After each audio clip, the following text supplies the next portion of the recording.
Bonjour, bienvenue sur la chaîne Méline René TV dans l'émission J'avance avec Jésus-Christ. Donc nous allons continuer toujours dans notre lancée dans la femme, le nom de la femme. Nous allons développer aujourd'hui un autre point sur le nom de la femme. Nous allons parler de briser l'anonymat quand les femmes reprennent leur nom.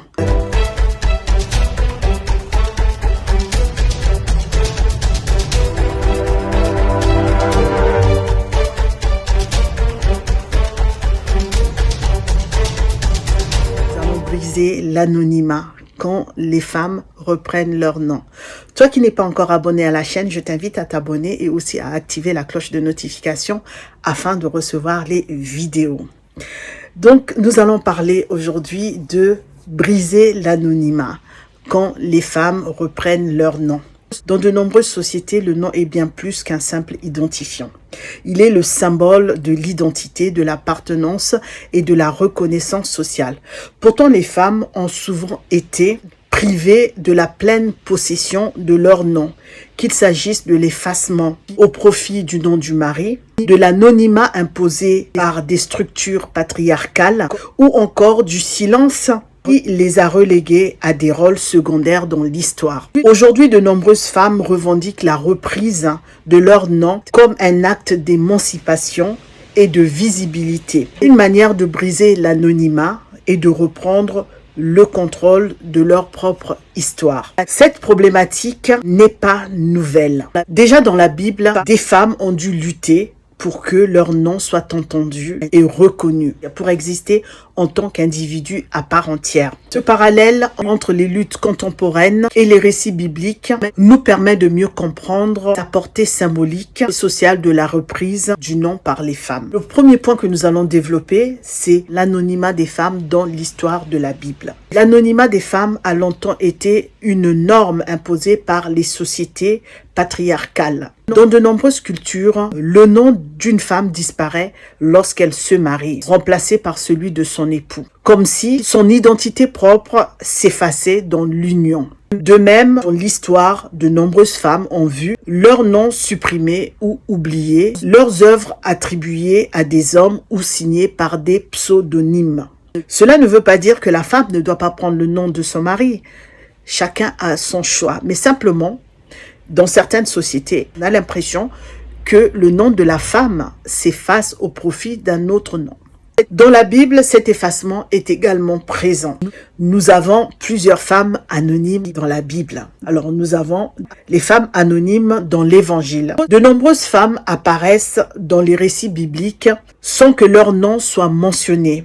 Par exemple, la femme adultère, dans Jean 8, verset 3 jusqu'au verset 11. La femme qui souffrait de l'hémorragie, Marc 5, verset 25 jusqu'au verset 35. Elles sont réduites à leurs conditions ou à leur maladie, privées de leur identité propre. Leur anonymat reflète leur marginalisation sociale. Nous avons aussi l'épouse de Lot, Genèse 19, verset 26. Elle est connue uniquement comme la femme de Lot. Son nom nous est inconnu alors qu'elle joue un rôle crucial dans l'histoire de la fuite de Sodome. Son identité n'est mentionnée qu'à travers son mari, comme si elle n'avait pas d'existence propre. Nous avons aussi des femmes effacées de la généalogie. Dans la Bible, les généalogies mentionnent principalement les hommes, reléguant les femmes à l'ombre. Pourtant, certaines d'entre elles apparaissent, souvent pour des raisons extraordinaires, comme Tamar, Ruth ou Rahab, montrant ainsi leur importance malgré la tendance à les invisibiliser. Cet anonymat imposé aux femmes bibliques est le reflet d'une structure sociale où leur identité était secondaire. Cependant, certaines ont su briser cet anonymat et imposer leur nom à travers l'histoire. Le deuxième point s'intitule « Reprendre son nom est un acte d'émancipation hier et aujourd'hui ». Dans la société moderne, de nombreuses femmes choisissent de conserver leur nom de naissance après le mariage ou même de le reprendre après le divorce, refusant que leur identité soit définie par celle de leur époux.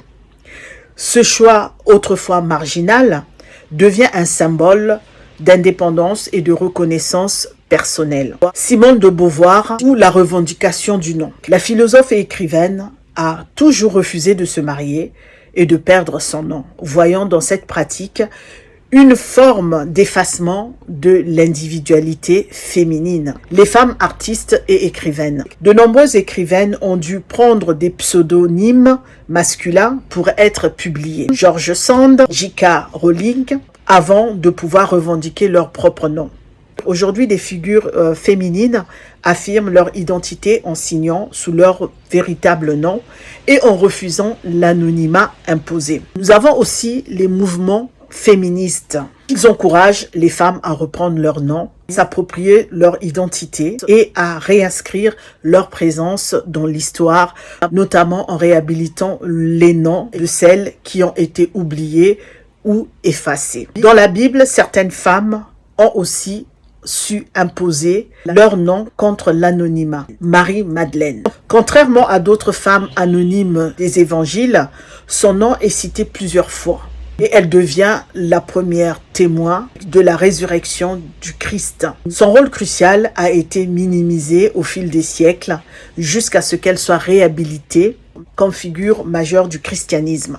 Fille de Sélophade, Nombre 27, versets 1 à 11. Mahala, Noah, Ogla, Milka et Tirsa sont 5 femmes qui refusent d'être effacées de l'héritage de leur père. Elle demande à Moïse de pouvoir hériter de son nom et de ses biens, alors que seule la lignée masculine était reconnue. Leur combat aboutit à un changement de la loi leur permettant de préserver leur nom et leur lignée. Nous avons Déborah, la prophétesse et juge. Juge 4, verset 5. Contrairement à d'autres femmes réduites à l'anonymat, Déborah est une figure puissante connue pour sa sagesse et son rôle de chef d'Israël. Son nom est inscrit dans l'histoire biblique comme une femme d'autorité et de décision. Ces exemples montrent que la lutte pour la reconnaissance du nom des femmes est ancienne et universelle. En conclusion, briser l'anonymat et reprendre son nom est un combat qui dépasse les époques et les cultures. Dans la société moderne, cela signifie refuser l'effacement et revendiquer une existence propre au-delà des traditions et des conventions patriarcales. Dans la Bible, certaines femmes ont déjà entrepris ce combat en s'imposant malgré une société qui les invisibilisait. L'histoire de ces femmes, qu'elles soient bibliques ou contemporaines, montre que le nom est une forme de pouvoir. C'est lui de laisser une trace, d'affirmer son identité et de revendiquer son rôle dans l'histoire.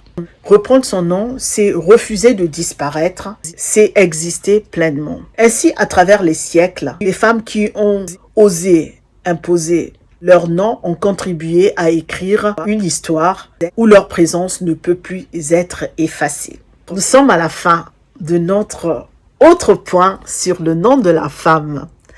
Toi qui n'es pas encore abonné à la chaîne, je t'invite à t'abonner et aussi à activer la cloche de notification afin de recevoir les vidéos. Nous sommes sur la chaîne Méline Renée TV dans l'émission J'avance avec Jésus-Christ.